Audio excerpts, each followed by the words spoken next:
안녕하십니까. 피쉬 히어로의 심용주 박사입니다. 잘 계셨습니까 여러분? 오랜만에 찾아뵙는 것입니다. 저희는 지금 보시는 것처럼 실내에 파일럿 팜을 만드느라 지난 3개월 동안 헐떡헐떡했습니다. 자, 이제 어느 정도 완성이 되어서 제대로 된 진짜 배기 아쿠아포닉스에 대한 이야기를 이어갈까 합니다. 오늘 저는 두 가지를 들고 나왔습니다. 하나는 알 수 없는 흰색, 투명한 액체가 주사기 속에 들어있고요.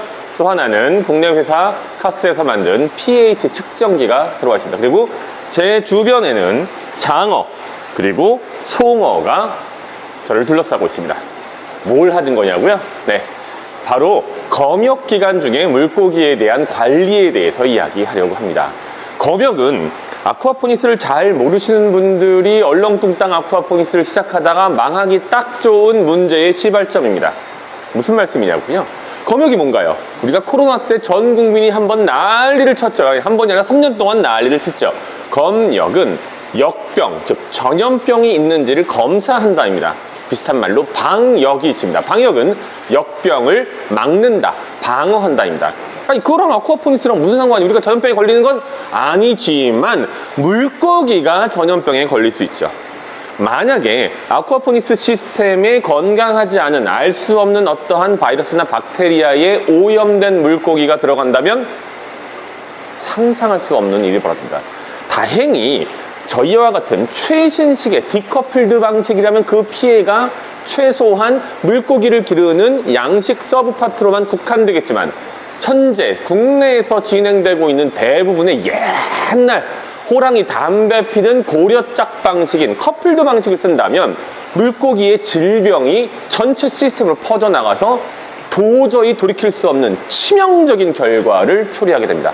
아쿠아포닉스 하기 힘들다고 하는 이유가 여러 가지 있지만 그 중에 하나가 물고기에 대한 검역과 방역을 제대로 이해하지 못해서 물고기가 줄줄이 죽어나가기 때문에 발생한다는 사실 기억하시고, 자, 한 가지만 생각하십시오.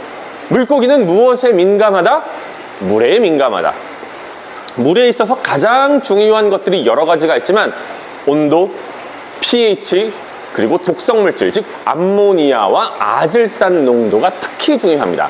검역 기간 중에도 그것은 결코 빠뜨릴 수 없는 일인데요. 저는 오늘 그 중에서도 pH, 가장 쉽게 접근할 수 있는 pH에 대해서 알아보겠습니다. 보통 검역 기간 중에는 이와 같은 300에서 500리터 정도의 검역용 수조를 사용하게 됩니다. 이 안에는 지금 장어님들이 계신데요. 검역 기간 중에는 보시는 바와 같이 먹이를 잘 먹지 않는 경우들이 흔히 발생합니다. 이른바 수송 스트레스 때문인 거죠.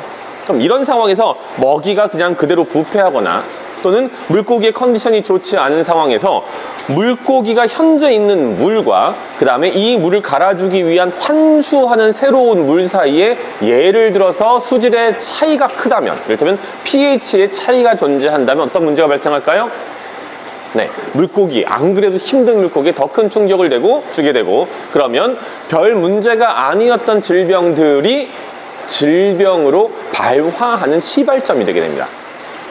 어떻게 막을 수 있냐고요? 간단합니다. pH로 지금 현재 있는 이 검역 수조의 물과 이 검역 수조의 물을 대체할 새로운 물의 pH를 특정해서 그것을 조정해주면 됩니다. 물론 그 과정에서 보시는 바와 같이 저런 형태의 오토매틱 pH 컨트롤러를 이용해서 조절할 수도 있지만 가격이 워낙 고가이다 보니 검역 수조에까지 그런 것을 집어넣기 어려운 경우들이 많죠. 보통 하나에 7, 8천만 원에서 많게는 200만 원까지 가거든요. 그럼 저희가 하루에 2번씩 pH를 특정하고 그러면서 조정을 해주면 됩니다. 참고로 검역하는데 왜 물을 갈아줘요? 안 그래도 스트레스를 받았는데 물을 갈아주면 더 스트레스를 받는 거 아니에요? 라고 생각하실 수 있는데 대부분의 아쿠아포닉스 시설에서는 검역 수조에까지 필터를 붙이기 어려운 측면이 있습니다.